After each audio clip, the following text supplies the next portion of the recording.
నమస్తే, welcome to Sakshi education. This is Ram.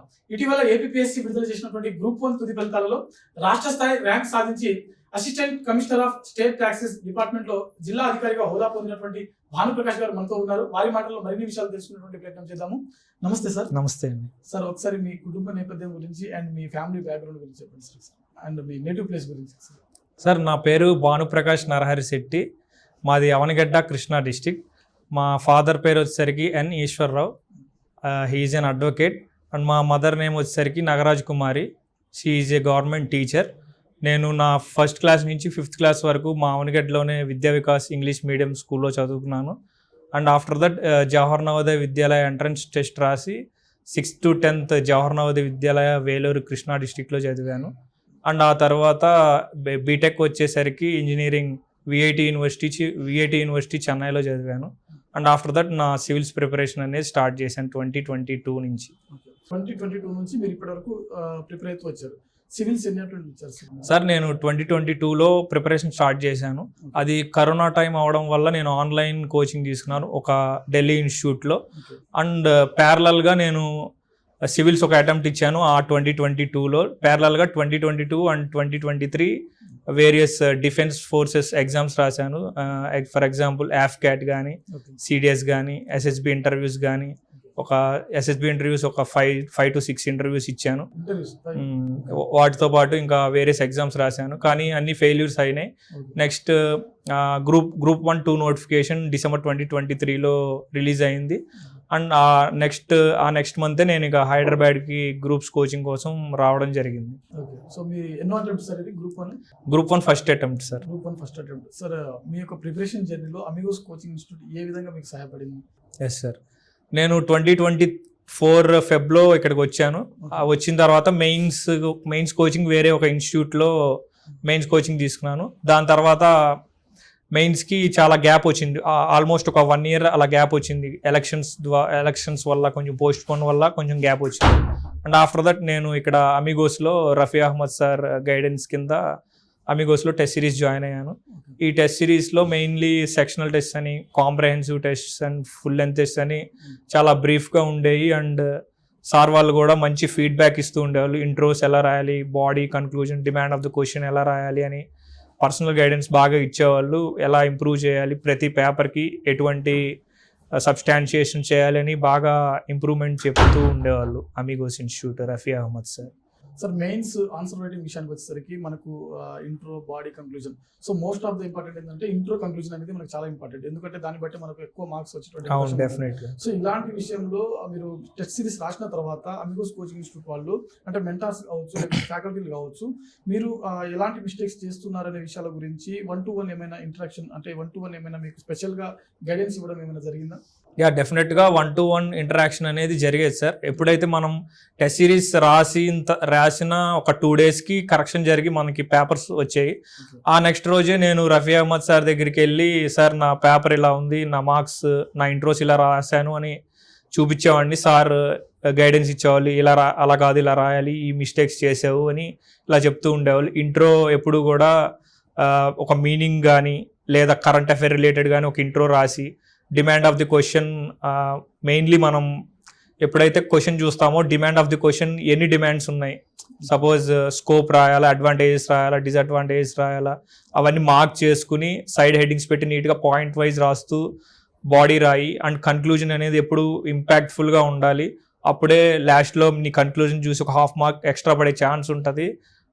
వేరే వాళ్ళతో పోలిస్తే నీకు ఎడ్జ్ వస్తుంది. ప్రతి పేపర్కి అలా ఒక 5 to 6 marks ఎడ్జ్ వచ్చిన టోటల్ పేపర్లో ఒక 20 marks అనేది ఎడ్జ్ వస్తుంది అని చెప్పారు. అండ్ ఫైనల్లీ సార్ ఒక ట్రిక్ చెప్పేవాళ్ళు. ఎప్పుడు కూడా క్వశ్చన్ అనేది, ఇప్పుడు మాకు 15 questions ఉంటాయి, 3 hours 15 questions ఉంటాయి.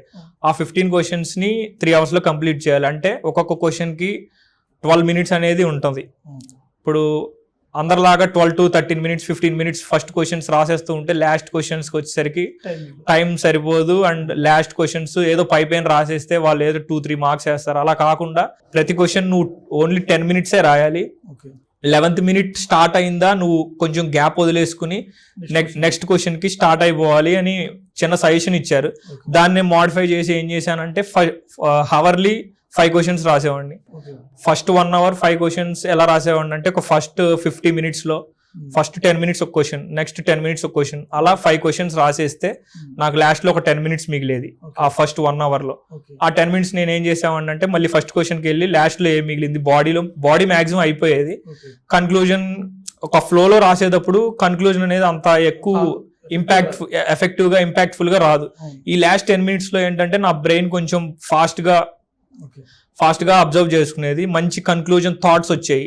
అప్పుడు నేను మంచి కన్క్లూజన్స్ రాయగలిగా ఉన్నా లాస్ట్ 10 మినిట్స్ లో. అది నాకు ఎడ్జ్ అయిందని నేను ఎక్కువ నమ్ముతున్నాను. ఓకే. సార్, మీకు బాగా టఫ్ గా అనిపించినటువంటి సబ్జెక్ట్, అంటే ఇబ్బంది కలిగించినటువంటి సబ్జెక్ట్ ఏంటిది? అమిగోస్ కోచింగ్ ఇన్స్టిట్యూట్ ఆ సబ్జెక్ట్ విషయంలో మీకు ఎలా హెల్ప్ అయింది? సార్, నాకు మెయిన్లీ కొంచెం ఇండియన్ హిస్టరీ కొంచెం వీక్ ఉన్నా అనుకునేవాడిని. ఓకే.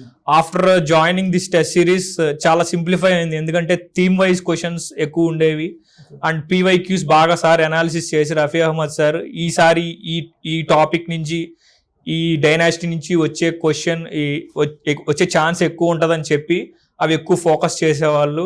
అండ్ టైమ్ లైన్స్ కానీ, ఆ కింగ్స్ నేమ్స్ కానీ ఇలా రాయాలని మంచి గైడెన్స్ ఇచ్చేవాళ్ళు అమిగోస్ ఇన్స్టిట్యూట్లో. సార్, ఓవరాల్గా కొత్తగా ప్రిపేర్ అయ్యేటువంటి ఆస్పిరెంట్స్ ఎవరైతే ఉన్నారో, అప్కమింగ్ ఆస్పిరెంట్స్, APPSC కావచ్చు, TGPSC కావచ్చు, UPSC కావచ్చు, సో ఆస్పిరెంట్స్కి ఒక ర్యాంకర్గా మీరు ఇచ్చేటువంటి సలహాలు కానీ సూచనలు కానీ? మెయిన్లీ చాలా మంది ఏమనుకుంటారంటే, ఈ ప్రిపరేషన్లోకి వచ్చి వన్ ఇయర్లో కొట్టేద్దాం, 2 yearsలో ర్యాంక్ సాధించేద్దాం అనుకుంటారు. అవి అందరికీ కొంచెం సెట్ కాదు. మ్యాక్సిమం ఒక 100 people వస్తే 2-3 members 1 yearలో 2 yearsలో ర్యాంక్ సాధించవచ్చు. కానీ ఈ కాంపిటేటివ్ ఫీల్డ్ అనేది చాలా లాంగ్ ప్రాసెస్. చాలా పేషెన్స్తో కాన్ఫిడెంట్గా ఉండాలి. ఎప్పుడు కూడా కాన్ఫిడెన్స్ లూజ్ అవ్వకుండా ఉండాలి. ఎన్ని ఫెయిల్యూర్స్ వచ్చినా ఎప్పుడు కూడా నెవర్ గివ్ అప్ యాటిట్యూడ్తో ఉండాలి. సార్, మనకు అమిగోస్ కోచింగ్ ఇన్స్టిట్యూట్లో మార్క్ ఇంటర్వ్యూస్ జరిగాయి. సో మీరు మార్క్ ఇంటర్వ్యూస్ ఇక్కడ తీసుకున్నటువంటి మార్క్ ఇంటర్వ్యూస్ ప్యానల్ ఫైనల్గా మీకు బోర్డు ద్వారా అందినటువంటి ఫైనల్ ఇంటర్వ్యూ ఏదైతే ఉందో, సో రెండిట్లో మీకు ఏ విధంగా హెల్ప్ అయ్యింది? అంటే ఇక్కడ తీసుకున్నటువంటి ఈ మార్క్ ఇంటర్వ్యూ ద్వారా మీరు ఎంతవరకు అక్కడ దాన్ని క్లియర్ చేయడానికి అవకాశం కల్పించింది? సార్, నేను ఇక్కడ అమిగోస్లో ఇంటర్వ్యూ గైడెన్స్ ప్రోగ్రామ్ కూడా తీసుకున్నాను. రఫీ అహ్మద్ సార్ వచ్చేసరికి నా డాఫ్ ప్రిపరేషన్లో బాగా హెల్ప్ చేశారు. ప్రతి పాయింట్కి నేను డాఫ్లో డీటెయిల్ అప్లికేషన్ ఫామ్లో రాసిన ప్రతి పాయింట్కి నీ కౌంటర్ క్వశ్చన్ ఎలా వస్తుంది అని ఒక సెట్ ఆఫ్ క్వశ్చన్స్ ప్రిపేర్ చేసి సార్ ముందే ఇచ్చారు, ఇవి ప్రిపేర్ అవ్వు అని. అండ్ మాక్ ఇంటర్వ్యూలో కూడా చాలా మంచి IAS ఆఫీసర్స్ కానీ, IPS ఆఫీసర్స్, మంచి ఉస్మానియా యూనివర్సిటీ లెక్చరర్స్ కానీ వాళ్ళందరూ మంచి క్వశ్చన్స్ అడిగారు నన్ను. దాదాపు ఒక 80 to 90% ఆఫ్ ద క్వశ్చన్స్ నాకు బాగా రిఫ్లెక్ట్ అయినాయి ఫైనల్ ఇంటర్వ్యూలో. సేమ్ ఒకేలాగా జరిగింది. Sir, once again Amigos coaching ఇన్స్టిట్యూట్లో స్టూడెంట్స్ ఎందుకు జాయిన్ అవ్వాలి, అంటే అమిగోస్ ఇన్స్టిట్యూట్నే ఎందుకు చూస్ చేసుకోవాలంటే మీరేమంటారు? అమిగోస్ IAS ఇన్స్టిట్యూట్ నాకు తెలిసినంత వరకు టెస్ట్ సిరీస్కి బాగా ఫేమస్. APPSC కానీ, TGPSC కానీ మనం లాస్ట్ 2 yearsలో చూసుకుంటే ఎక్కువ ర్యాంక్స్ అనేవి ఇన్స్టిట్యూట్ నుంచి వచ్చినాయి. అండ్ ఇక్కడ జరిగే టెస్ట్ సిరీస్ మోడల్ కానీ మంచి టైం టేబుల్ ప్రకారం అంతా చాలా బాగుంటుంది. కరెక్ట్ టైంకి బాగా కంప్లీట్ చేస్తారు. అండ్ ఫీడ్బ్యాక్ కానీ గైడెన్స్ కానీ చాలా బాగుంటుంది ఇక్కడ. I suggest this academy. Thank you sir, once again congratulations. Thank you sir, thank you.